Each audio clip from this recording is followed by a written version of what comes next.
फरमाया था, ए लोगों, जिस तरह से लोहे को जंग लग जाती है, इसी तरह से इन दिलों को भी जंग लग जाती है और दिल भी काले हो जाते हैं, गंदे हो जाते हैं। भाइयों, जैसे हमारा जिस्म बीमार होता है, हमारी रूह भी बीमार होती है। जब अच्छा खाना बुरा लगता है तो समझो जिस्म बीमार है, और जब हक बात कड़वी लगती है तो समझ जाओ कि रूह बीमार है।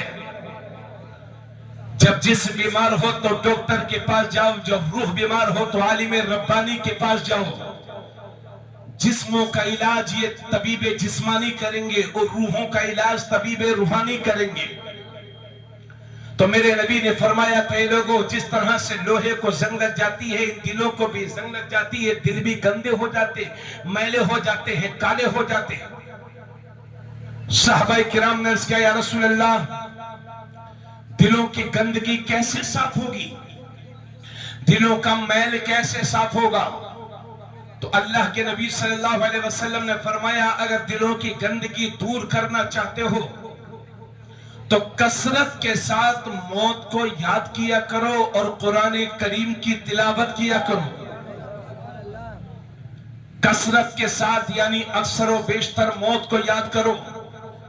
सुनो भाई, सुने ना आप लोग, और कुरान की तिलावत करो। लेकिन हम आजकल देख रहे हैं कि लोग कब्रिस्तानों में जाकर भी ठट्टे लगाते हैं। पहले लोगों के कपड़े गंदे होते थे, दिल अच्छे होते थे। आज अक्सर आदमी सफेद लिबास पहना हुआ है, मगर उस सफेद ड्रेस के अंदर जो दिल है वो बहुत काला है। अल्लाह हिदायत नसीब करे। तो मेरे नबी ने दो चीजें दी हैं, कुरान और अहले बैत। लेकिन मैं बड़े अफसोस के साथ कहता हूं, हमने क्या किया, एक हाथ में अहले बैत का दामन तो थामा, लेकिन जिस हाथ में होना चाहिए कुरान, उसमें थाम लिया हमने ढोल। जी, हक बात बोल रहा हूं, मेरी बुराई मत करिएगा। दीन को समझने की कोशिश करता हूं। जिसको सही से 4-5 सूरतें तक भी याद नहीं हो, उसे आलिम की मजम्मत करने का कोई हक नहीं है। हाँ, जिसे नमाज भी पूरी याद ना हो, वो मुफ्तियाने किराम पर उंगली उठाएंगे, ये उनके हक में अच्छा नहीं है। दीन आलिम अच्छा समझता है, लेकिन अल्लाह जाने जैसी मुहर्रम का चांद दिखाई दिया, अल्लाह जाने कौन ऊपर से ट्रेनिंग देता रहता है। किसी मौलाना की नहीं मानेंगे, किसी इमाम की नहीं मानेंगे, और इमाम साहब ज्यादा बोले तो उनकी छुट्टी। जी, यही तकरीर तकरीबन 5 साल पहले मैंने बलरामपुर में की, और मैंने कहा, एक हाथ में, जिस हाथ में कुरान होना चाहिए उसमें ढोल थाम लिया। तो एक साहब खड़े हो गए, बोले, हजरत साहब ढोल को बुरा मत कहना। मैंने कहा, क्यों? बोले, हमारे पीर साहब ने फतवा दिया है कि ढोल बजाना सवाब है, और उस पर 40 मुफ्तियों के दस्तखत हैं। समझ गए? पहले मौलाना ज्यादा मिलते थे, मुफ्ती कम मिलते थे। आज मुफ्ती ज्यादा हैं, मौलाना कम है। जिसे देखो भैया 2-4 जमातें पढ़ी नहीं, मुफ्ती बाना घूम रहा, उर्दू का इमिला तक ठीक नहीं है। मुफ्ती सब ना कहो तो उनका मूड खराब हो जाए। अब ये मौलाना रेहान, मुफ्ती रेहान साहब हैं, ये माशाल्लाह 9 साल इन्होंने पढ़ा है। मैंने खुद भी 13 साल मदरसे में पढ़ा है। बरेली शरीफ में एक बच्चे को देखा, मेरे पास रहता था तो इदारिये में पढ़ता था। 3 साल के बाद मुझे मिला तो कैलेंडर लेकर आया मेरे पास, उसमें लिखा जश्न दस्तारे इफ्ता। एक दिन मैंने अनवारे शरीयत सुनी तो अल्लाह से इसे बता रहा हूं, वो उर्दू भी नहीं पढ़ पा रहा था और 3 साल में मुफ्ती हो गया। तो ऐसे मुफ्ती बहुत घूम रहे हैं। उस मुफ्ती के कलम को सलाम कि जो वाकई मुफ्ती है और कुरान और हदीस की रोशनी में जवाब देता है। लेकिन वो मुफ्ती समाज के लिए बोझ है जो सही मानों में मुफ्ती नहीं है, सिर्फ टाइटल रखने का शौक है और समाज में इंतशार बर्पा करता है। तो ऐसे ही मुफ्ती मिल गए होंगे 40 सुने, और उनका पीर क्या फतवा देगा हम जानते नहीं है। पीर साहब को कितना आता जाता है। पीर साहब फतवा देंगे, हम अल्लाह का शुक्र है ताजुश शरिया के मुरीद हैं। वैसा मुफ्ती जिसके कलम को जमाना सलाम करता है, लेकिन भाई हर पीर इस काबिल नहीं होता कि वो फतवा भी दे सके। सियादत और अजमत मेरे सरों का ताज है, मगर ये मुफ्ती बनने में बहुत मेहनत लगती है। अरे मुफ्ती तो छोड़िए यार, 9 साल कोई आलिम बुखारी शरीफ तक पढ़ता है तब उसे मौलाना कहलाने का हक है जी। तो उनके पीर साहब ने फतवा दिया। अब जब वो खड़ा हुआ तो इधर से मजमा खड़ा हो गया। ऐसा लगता था कि यहीं एक कहीं जंग न हो जाए, यहीं इंतशार न हो जाए। लोग खड़े हो गए गुस्से में, मारने पीटने की बातें उठने लगी कि मारो इसको मारो। मैंने कहा भाइयों बैठिए, इन्होंने सवाल मुझसे किया है, जवाब मैं दूंगा। मैंने कहा भाइयों आप लोग बैठियो, और मैंने उनकी तरफ मुखातिब होकर के कहा मेरे भाई चलिए मैं मान लेता हूं कि ढोल बजाने में सवाब है, मान लिया मैंने, मगर अब मैं आपसे ये पूछना चाहता हूं कि ढोल बजाने में ज्यादा सवाब है या कुरान की तिलावत करने में ज्यादा सवाब है? तो चेहरे की हवाइयां उड़ गई और शर्मिंदा होकर के वापस उसे बैठना पड़ा। मैं आपसे खुले लफ्जों में कहना चाहता हूं, ढोलों में इस्लाम नहीं है, ताजियों में इस्लाम नहीं है। हमारे इन ढोलबाजी ने कितने लोगों को वहाबी बनने पर मजबूर कर दिया। ए लोगों, तुम्हारी ये जिम्मेदारी बनती है कि अपने बच्चों को नसीहत करो और इन खुराफातों से बचाओ। हमने नानपारा में देखा कुछ लोग ऐसे हैं, बस मगरिब बात शुरू हो गए तो रात के 11 बजे तक। और माफ करिएगा, एक भारी जुमला कहने जा रहा हूं, सर पे पट्टी बांध ली या हुसैन, मुंह में गुटके हैं 2-4, और ये ढोल बजाने। और क्या होना, चारों तरफ लड़कियां खड़ी हैं, औरतें खड़ी हैं, कभी इधर घूरते कभी उधर घूरते हैं। ये है आजकल की ढोलबाजी, इसके सिवा कुछ और नहीं है।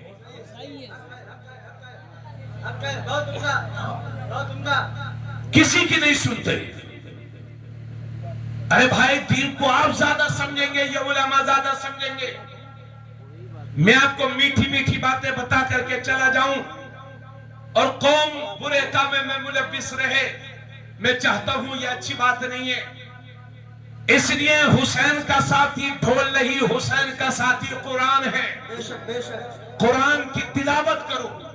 और हमने बहुत सारी जगहों पर तकरीर की। अभी मैं 9-10 मुहर्रम को बिहार में था, तो मैंने देखा वहां मेला लगा हुआ है, और हर औरत के हाथ में लाठी, वहां लाठी चलती है, हर औरत के हाथ में लाठी। इतनी लाठियां, अल्लाह अकबर। अभी मैं 8 मुहर्रम की रात में मैं यहां था भिंगा के करीब में, हाँ रेहली बिशनपुर। और जब मैं वहां से वापस हो रहा था, मैंने भिंगा में देखा रात के 2 बज रहे थे भाई साहब, और बारिश हो रही थी, बारिश हो चुकी थी, नालों में पानी भरा हुआ था, रोडों पर गारा था। सुनिएगा, और मेरी कौम की जवान बेटियां, औरतें लाली पाउडर और नए नए कपड़े पहन करके रात के 2 बजे मेलों ठेलों का चक्कर लगा रही थी, और मेरी कौम के ये नौजवान लड़के लोफर करती वहां पर कर रहे थे। देख करके शर्म आ रही थी, अल्लाह अकबर, कि ये हुसैन पाक के नाम से ये हमारी कौम कहां से कहां पहुंच गई। बोलो भाइयों, मैं बुरा कह रहा हूं, मैं सही बोल रहा हूं कि गलत बोल रहा हूं? 10 मुहर्रम को कैसे मनाया जाए? अरे नहीं, सब अमल करेंगे इंशाल्लाह। पहले बहुत ज्यादा लोग, हाँ पहले बहुत ज्यादा बिगड़े हुए थे लोग। अल्लाह का शुक्र है, धीरे धीरे काफी हद तक सुधार आ रहा है। इस बार हमने एक नया कारनामा और देखा अपने लोगों में। जब मैं नानपारा से गुजर रहा था तो कुछ राजा बाजार में कुछ बनियान बिक रहे थे, क्या शर्ट बोलते हैं उसको, हाँ टी शर्ट, और उस पर लिखा हुआ था या हुसैन, और रोजे हुसैन बना हुआ है। अरे जिन लोगों की पाकी का ऐलान मेरा रब कुरान में करता है, तुम उनको अपने पसीने से उनके नाम को माज़अल्लाह तकलीफ दोगे? अरे उनका क्या है, उनके चक्कर में मत पड़ो, उनसे ट्रेनिंग मत लो। वो तो अपने मजहबी पेशवाओं के लोगो लगे हुए बनियान पर छपे हुए लैट्रिनों में भी चले जाते हैं। उनकी आदत है, तुम मत सीखो, यह आदत है तुम्हारे अंदर नहीं आनी चाहिए। अरे बोलो, मैं गलत बोल रहा हूँ कि सही बोल रहा हूँ? हुसैन नाम है और उसको आप बनियान पहने हुए, आपका पसीना बदबूदार होता है कि खुशबूदार होता है? बोलो तो बोलो, ये तकलीफ की बात है कि नहीं? ये नाम हुसैन की बेअदबी है कि नहीं? है ना? इसलिए मैं आपसे अर्ज कर रहा हूं, असल में आज सुधार तो हो रहा है, लेकिन हमारे बहुत सारे नौजवान लोगों को हम देख रहे हैं, वो हुसैनी बनने के चक्कर में शियों की रविश इख्तियार कर रहे हैं। चूंकि वो वीडियो देख रहे हैं, कोई काले कपड़े पहने हुआ है, कोई कुछ कर रहा है, कोई कुछ कर रहा है। अभी मैंने 11 मुहर्रम हराम को, यानी 11 मुहर्रम हराम को मैंने बहराइच शरीफ में तकरीर की। मस्जिद काजी चंदन में शहर के लोग, समझदार लोग आए हुए थे। लोगों ने मुझे बताया कि हजरत इस साल तकरीबन 40 से 60% लोगों ने, लड़कों ने काले कपड़े सिलवाए हैं और मुहर्रम में काले कपड़े पहने। ये शियों वाली आदतें तुम्हारे अंदर कैसे आ गई? मोहब्बत हुसैन सीखने के लिए आप शियों का सहारा लेंगे? इन हरकतों से बाज रहना होगा, ढोलबाजी से बाज रहना होगा। और आपको 10 मुहर्रम कैसी मनाना है, सुनिए। आका करीम सल्लल्लाहु अलैहि वसल्लम जब हिजरत करके मदीना शरीफ तशरीफ लाए तो देखा कि यहूदी रोजा रख रहे हैं। तो अल्लाह के नबी ने यहूदियों से फरमाया कि आज के दिन कैसा रोजा रख रहे हो? तो यहूदी बोले कि 10 मुहर्रम हराम को हमारे पैगंबर हजरत मूसा अलैहिस्सलाम और उनका लश्कर, उनके लश्कर का फिरौन और फिरौन के लश्कर ने पीछा किया था। जब बीच पानी में पहुंच गए तो फिरौन और उसके लश्कर को अल्लाह ने डुबो दिया और हमारे पैगंबर हजरत मूसा अपने लश्कर के साथ दरिया से पार हो गए। तो शुक्राने के तौर पर हमारे पैगंबर हजरत मूसा ने 10 मुहर्रम का रोजा रखा था, तो हम भी 10 मुहर्रम हराम का रोजा रखते हैं। जब मेरे नबी ने ये सुना तो फरमाया कि हजरत मूसा के तुमसे ज्यादा हकदार हम हैं। क्या फरमाया? हजरत मूसा के तुमसे ज्यादा हकदार हम हैं। उसके बाद मेरे नबी ने खुद भी 10 मुहर्रम हराम का रोजा रखा और अपनी उम्मत को भी रोजा रखने का हुक्म फरमाया। बेटा तवज्जो देंगे जरा, हाँ गौर से सुनो, गौर से। अब जब इधर भी रोजा रखा जा रहा है, उधर भी रोजा रखा जा रहा है, यहूदी भी 10 मुहर्रम की ताज़ीम कर रहे हैं, ईसाई भी 10 मुहर्रम की ताज़ीम कर रहे हैं और मुसलमान भी 10 मुहर्रम का रोजा रख रहे हैं। तब कुछ सहाबा ने अर्ज किया, या हजरत अब्दुल्लाह इब्न अब्बास ने अर्ज किया, या रसूल अल्लाह 10 मुहर्रम को रोजा हम भी रख रहे हैं, यहूदी भी रख रहे हैं, तो ये मुशाबहत नहीं हो रही है? तो अल्लाह के नबी ने फरमाया, लअसूमन्न तासिआ, अगर मैं अगले साल जिंदा रहा तो 9 मुहर्रम का भी रोजा रखूंगा। सुभान अल्लाह, सुभान अल्लाह, माशाअल्लाह। लेकिन आका करीम सल्लल्लाहु अलैहि वसल्लम ने ये फरमाया, उस अगला मुहर्रम आने से पहले ही हुजूर का विसाल हो गया था और हुजूर 9 मुहर्रम का रोजा ना रख सके, लेकिन ख्वाहिश का इजहार फरमाया था कि अगर मैं जिंदा रहा तो 9 मुहर्रम हराम का भी रोजा रखूंगा। इससे ये पता चलता है कि मुहर्रम हराम में 2 रोजे यानी 9 मुहर्रम और 10 मुहर्रम के रोजे ये सुन्नत है। अगर 9 मुहर्रम और 10 मुहर्रम ना रख सको तो 10 और 11 मुहर्रम रख लो। रमजान शरीफ के रोजों के बाद अगर सबसे ज्यादा किसी रोजे की फजीलत है तो वो मुहर्रम के इन 2 रोजों की फजीलत है। तो रखेंगे इंशाअल्लाह। इंशाअल्लाह मेरी बहनों, तुम सैयदा फातिमा ज़हरा की कनीज हो। मैं आपसे अर्ज करता हूं, अपनी बेटियों को मेले खेले ना भेजो। 10 मुहर्रम हराम को रोजा रखो और अपने बच्चों के लिए अच्छा खाना बनवाओ। इसलिए कि हदीस शरीफ में यह भी है कि 10 मुहर्रम हराम के दिन जो अच्छा खाना बनवा करके अपने अहलो अयाल को खिलाता है, पूरे साल अल्लाह उसके रिस्क में वुसअत कुशादगी अता फरमाता है। सुभान अल्लाह, सुभान अल्लाह। ठीक है, तो आपको रोजा भी रखना है, सबीले भी लगानी है, खिचड़ा भी बनाना है, बिरयानी भी बनानी है और सबील भी लगानी है। اگر کوئی روزہ رکھے تو سبحان اللہ، لیکن روزہ نہ بھی رکھے تو اس پر آپ لام تان نہ کریں، کیونکہ محرم کا روزہ رمضان کے روزے کی طرح فرض نہیں ہے۔ اتنی باتیں کہنے کے بعد اب آئیے ایک مثال کے طور پر آپ کو ایک بات عرض کر دوں۔ آپ کبھی حیدرآباد کچھ لوگ گئے ہوں گے، نہیں گئے ہوں گے تو کانپور بہت سارے لوگ گئے ہوں گے۔ کانپور کی بڑی چیزیں مشہور ہیں، لیکن کانپور کی بریانی کے ساتھ بڑے چرچے ہوتے ہیں۔ علی محمد، اچھا وہاں بریانی ملتی ہے؟ اچھا ماشاءاللہ، اللہ سلامت رکھے۔ حیدرآباد کی بریانی بڑی مشہور ہے، اور جب جب ذکر ہوگا تو مراد آباد کی بریانی کو بھی مت بھولیے گا۔ لیکن یہی بریانی آپ بنگال میں بنائیں گے تو اتنے موٹے موٹے چاول کا پلاؤ تو بن سکتا ہے، لیکن کانپور اور مراد آباد کی بریانی نہیں بن سکتی۔ اچھی بریانی کب بنے گی؟ جب صاف ستھرا پانی ہو، اچھے چاول ہو، اچھے مسالے ہو، بنانے والا ماہر ہو، اور سنی مسلمان کے ہاتھ کے ذبیحے کا گوشت ہو۔ بعض لوگوں نے جہاں فرائی چکن فرائی دیکھی بس چھوٹ گئے۔ حرام غذا بدن پر سب سے زیادہ برا اثر کرتی ہے۔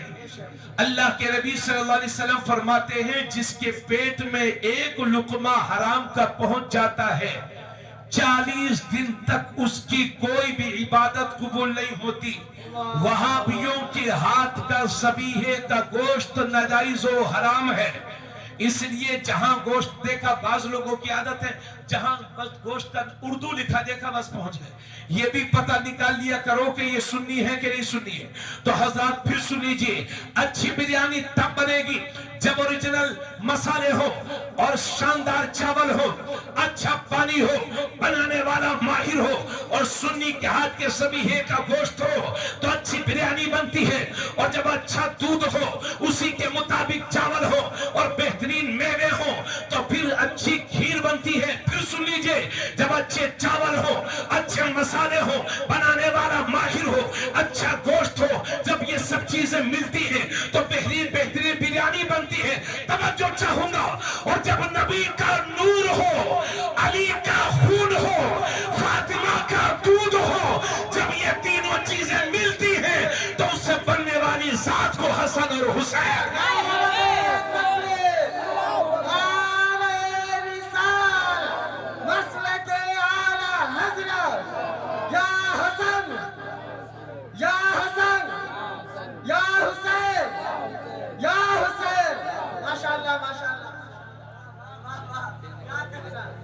جب نبی کا نور ہو، علی کا خون ہو، فاطمہ کا دودھ ہو، جب یہ تینوں چیزیں ملتی ہیں تو اس سے بننے والی ذات کو حسن اور حسین کہتے ہیں۔ حضرات آپ مجھے بہت جانتے ہیں، مولانا ندیم رضا صاحب مجھے بہت جانتے ہیں، مولانا ریحان صاحب مجھے بہت جانتے ہیں، لیکن میرے باپ سے اچھا تو مجھ کو نہیں جان سکتے۔ میں آپ کے بارے میں آپ کے باپ سے اچھا زیادہ نہیں جان سکتا، تو پھر امام حسن حسین کے بارے میں مولا علی سے اچھا کون جان سکتا ہے؟ اب ذرا شان حسن حسین سننے کے لیے تیار ہو جاؤ، اس لیے کہ محفل ہو حسین پاک کے نام کی، اور ذکر حسین نہ ہو تو پھر ذرا تشنگی رہ جاتی ہے۔ توجہ چاہوں گا، تو حضرت علی رضی اللہ تعالیٰ عنہ فرماتے ہیں الحسن اشبہ رسول اللہ صلی اللہ علیہ وسلم ما بین الصدر الى الراس۔ حضرت علی فرماتے ہیں کہ سر سے لے کے سینے تک امام حسن دیکھنے میں حضور کی طرح لگتے تھے۔ سر سے لے کے سینے تک امام حسن حضور کے مشابہ تھے۔ والحسین اشبہ النبی ما کان اسفل من ذلک، اور سینے سے لے کے پیر تک امام حسین حضور کے مشابہ۔ سبحان اللہ، سبحان اللہ۔ سر سے لے کے سینے تک امام حسن حضور کی طرح لگتے تھے، اور سینے سے لے کر کے پیر تک امام حسین حضور کی طرح دکھتے تھے۔ یہی وجہ ہے کہ جب میرے نبی دنیا سے تشریف لے گئے اور صحابہ کا دل کرتا کہ نبی کو دیکھیں تو امام حسن حسین کو قریب قریب کھڑا کر دیا کرتے تھے، اور نبی کی یاد تازہ ہو جایا کرتی۔ سبحان اللہ۔ میرے امام فرماتے ہیں ایک سینے تک مشابہ، زور سے بولو سبحان اللہ، ایک سینے تک مشابہ، ایک وہاں سے پاؤں تک، ادھر دیکھیے ادھر دیکھیے ادھر دیکھیے، ایک سینے تک مشابہ، ایک وہاں سے پاؤں تک، حسن سبتین ان کے جاموں میں ہے نیما نور کا، اور صاف شکل پاک ہے، دونوں کے ملنے سے آیا خط توأم میں لکھا ہے یہ تو برقع نور کا، تیری نسل پاک میں ہے بچہ بچہ نور کا، تو ہے عین نور تیرا سب گھرانہ نور کا۔ نعرہ رسالت، مسلک اعلیٰ حضرت خلیفہ حضور گلزار ملت، زندہ باد ماشاءاللہ۔ اچھا بھائی کیول پور والوں ایک بات بتائیے، حضور صلی اللہ علیہ وسلم کا سایہ تھا کہ نہیں تھا؟ نہیں تھا، آپ سب سے میں پوچھنا چاہتا ہوں کہ حضور کا سایہ نہیں تھا، تھا کہ نہیں تھا؟ نہیں تھا۔ بالکل نہیں بول رہے ہو، ٹھیک ہے ٹھیک ہے ٹھیک ہے، مت بولو مت بولو، اب مت بولو، اللہ تعالیٰ آپ کو ہدایت دے۔ آمین۔ حضور کا سایہ نہیں تھا، یہ بات بالکل کلیئر ہے، لیکن اعلیٰ حضرت نے ایک جگہ سایہ دکھایا ہے، واہ واہ واہ، اور اعلیٰ حضرت فرماتے ہیں معدوم نہ تھا سایہ شاہ ثقلین، واہ، جو چیز ہوتی ہے اسے موجود کہتے ہیں بے شک، اور جو نہیں ہوتی اسے معدوم کہتے ہیں، تو اعلیٰ حضرت فرماتے ہیں معدوم نہ تھا سایہ شاہ ثقلین، سایہ مانے سایہ، شاہ مانے بادشاہ، ثقلین مانے دونوں جہان۔ اعلیٰ حضرت فرماتے ہیں کہ دونوں جہان کے سردار کا سایہ معدوم نہیں بلکہ موجود تھا، سبحان تو سایہ موجود تھا، دیکھنا یہ ہے کہ اس سایہ کا جلوہ کہاں تھا، معدوم نہ تھا سایہ شاہ ثقلین، اس نور کی جلوہ گاہ تھی ذات حسنین، تمثیل نے اس سائے کے دو حصے کیے، آدھے سے حسن بنے ہیں آدھے سے حسین، سبحان اللہ، سبحان اللہ، آدھے سے حسن بنے ہیں آدھے سے حسین۔ آقا کریم صلی اللہ علیہ وسلم فرماتے ہیں الحسن والحسین سیدہ شباب اہل جنہ، حسن اور حسین یہ دونوں جنتی جوانوں کے سردار ہیں، کیونکہ جنت میں نہ کوئی بوڑھا جائے گا نہ کوئی بوڑھی جائے گی، بلکہ جتنے بوڑھی ہوں گے وہ سب جوان کر دیے جائیں گے۔ اگر دوبارہ سے جوانی چاہیے تو ایمان پر قائم رہنا، یہ جوانی پھر سے ملے گی، ورنہ جہنم میں جا کے تو ٹوٹی پھوٹی کمر بھی مزید ٹوٹ جائے گی۔ اگر یہ جوانی دوبارہ دیکھنا چاہتے ہو تو ایمان پر قائم رہو۔ تو حضور فرماتے ہیں حسن اور حسین یہ دونوں جنتی جوانوں کے سردار ہیں، اور دوسری حدیث میں فرماتے ہیں ان الحسن والحسین ہما ریحانی من الدنیا، بے شک حسن اور حسین یہ دونوں میرے دنیا کے دو پھول ہیں، پھول۔ سبحان اللہ سبحان اللہ۔ یہی وجہ ہے کہ نبی اپنے ان نواسوں کو کبھی چوما کرتے تھے، کبھی سونگا کرتے تھے، کبھی چوسا کرتے تھے۔ حضرت ابو ہریرہ کہتے ہیں یمتص لعاب الحسین کما یمتص الرجل التمرۃ، آدمی جیسے کھجور چوستا ہے اسی طرح سے میرے نبی لعاب حسین چوستے تھے۔ سبحان اللہ سبحان اللہ۔ تو کبھی چوستے تھے، کبھی چومتے تھے، کبھی سونگتے تھے اور کبھی سونگتے تھے، کیونکہ میرے نبی فرماتے ہیں یہ دونوں میرے دنیا کے دو پھول ہیں۔ اور میرے بھائیوں یہ آپ بھی جانتے ہو کہ پھول جیسا ہوتا ہے خوشبو ویسے ہی ہوتی ہے۔ پھول گیندے کا ہو تو خوشبو گیندے کی ہوگی، پھول چمیلی کا ہو تو خوشبو چمیلی کی ہوگی، پھول گلاب کا ہو تو خوشبو گلاب کی ہوگی، اور پھول محمد کا ہو تو خوشبو محمد کی ہوگی۔ کیا بات رضا اس چمنستان کرم کی، زہرا ہے کلی جس میں حسن اور حسین۔ سبحان اللہ، نعرہ تکبیر، نعرہ رسالت، مسلک اعلیٰ حضرت علماء اہل سنت۔